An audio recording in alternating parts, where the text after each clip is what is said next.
You already know what it feels like. You walk into a conversation where something important is on the line, your salary, a business deal, even just trying to get a better price on something, and somehow, some way, you walk out with less than you deserved. You replay the conversation in your head for days. You think about what you should have said. You think about the moment where you felt your confidence just drain out of you. And the worst part is, you know the other person walked away feeling like they won. That feeling is not weakness. That feeling is a result of never being taught how the human mind actually works during high-stakes conversations. Here's the truth that nobody tells you. Negotiation is not about being aggressive. It is not about being the loudest person in the room or having the sharpest tongue. The people who consistently win negotiations, the ones who walk away with raises, better contracts, and deals that seem almost unfair in their favor, they understand one thing that most people will never learn. They understand psychology, and today, that changes for you. But before we go further, there is something I want you to know. Everything you are about to learn is part of a much deeper system. We have a program link down below in the video description that goes several layers deeper than what we are covering today. If you are someone who is serious about permanently changing the way you navigate high-stakes conversations, do not wait on that. The people who hesitate usually come back later and wish they had not. Check it out now while you are thinking about it, and then come back here because what we are about to get into is going to shift the way you see everything. Now, let us talk about the moment that defines most negotiations before a single word is even spoken. Your brain is constantly scanning for danger. That is not a metaphor. That is biology. When you feel pressure in a conversation, your nervous system treats it almost the same way it treats a physical threat. Your heart rate goes up, your thoughts start moving faster, you feel the urge to just get it over with, to settle, to make the discomfort stop. And in that moment, you make concessions you never planned to make. You drop your price, you accept the lower offer, you say yes when you wanted to say no. The other side knows this. Whether they know it consciously or not, they know it. That is why they use silence. That is why they create artificial urgency. That is why they start with an extreme position. They are not negotiating with logic. They are negotiating with your nervous system. And here is the first real piece of psychology that will start shifting everything. The person who is most emotionally comfortable in a negotiation controls the outcome. Not the person with more information, not the person with more experience. The person who can sit in discomfort without flinching. That is the person who wins.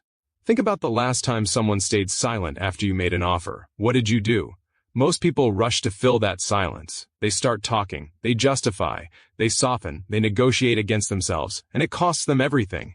The research on this is staggering. Studies in behavioral economics have shown that people will give up significant value just to escape the discomfort of an uncertain pause.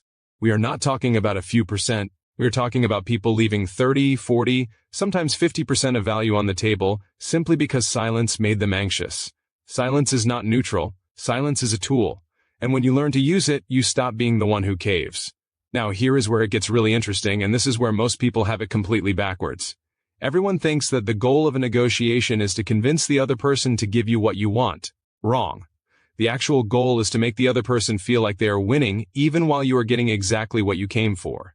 This is called perceived fairness, and it is the invisible engine behind every successful negotiation. Here is a story. Imagine a seller at a market. Two people approach. The first person immediately offers full price. The seller takes it but feels nothing. The second person haggles, asks questions, shows genuine interest, makes a slightly lower offer, listens carefully, and eventually meets somewhere in the middle. That seller, even if they made the exact same amount of money, feels better about the second transaction. They feel respected. They feel like the process was fair. And if you ever come back, they will give you a better deal. Why? Because you made them feel like they won. This principle scales to million-dollar contracts. It scales to salary conversations. It scales to negotiations in your personal life. When the other side feels heard, respected, and like the process was fair, they become flexible in ways you would not believe. Here is how you actually do this. The first tool is called mirroring, and it is almost uncomfortably simple. When someone says something to you in a negotiation, you repeat the last 2 or 3 words they said back to them as a question. That is it. That is the whole technique. But what happens when you do it will shock you.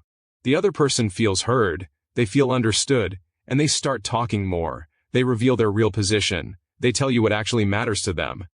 And that information is everything. The second tool is something called the calibrated question. Instead of saying no, you ask a question. Instead of pushing back, you get curious. Questions like, how am I supposed to do that, and what would that look like from your side? And help me understand how we get there together.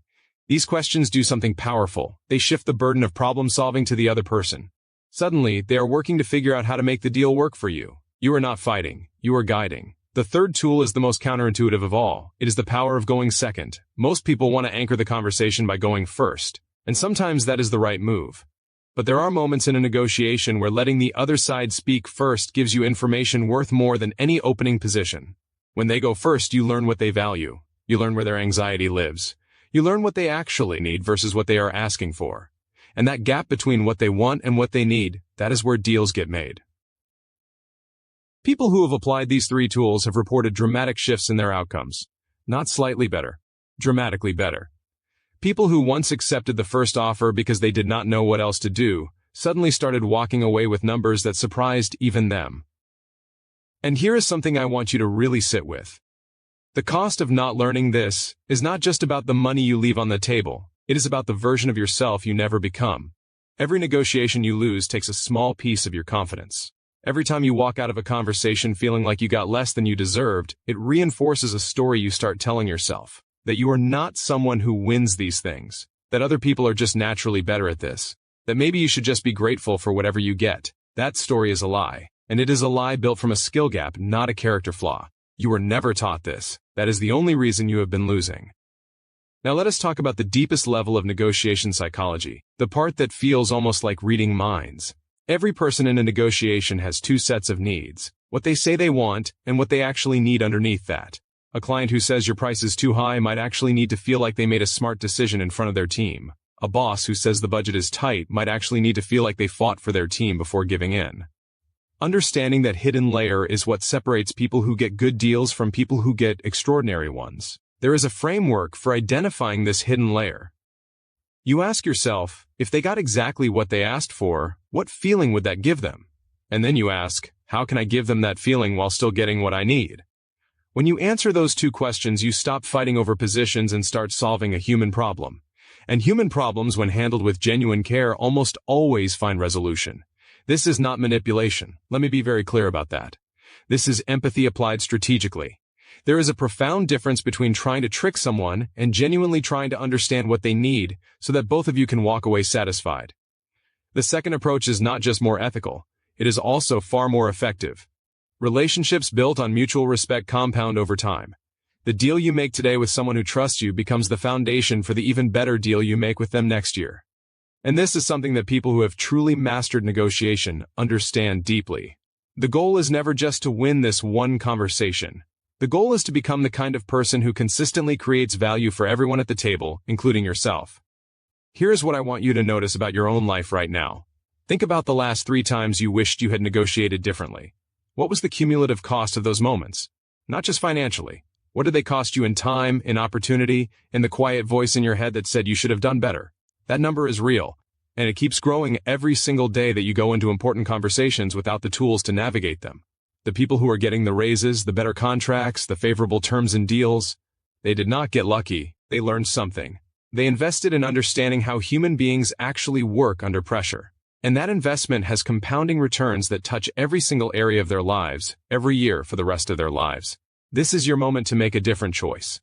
Everything we covered today is just the surface of what is possible when you go deeper into the psychology of high-stakes communication. The program linked in the description below takes everything we touched on today and builds a complete system around it. Most people will watch this, feel inspired, and do nothing. And 6 months from now, they will be in the same conversations, having the same outcomes, wondering why nothing changed. Do not be that person. The information is right there below this video. The only question is whether you are someone who actually acts on what resonates with you, or someone who keeps waiting for the perfect moment that never comes. That moment is right now,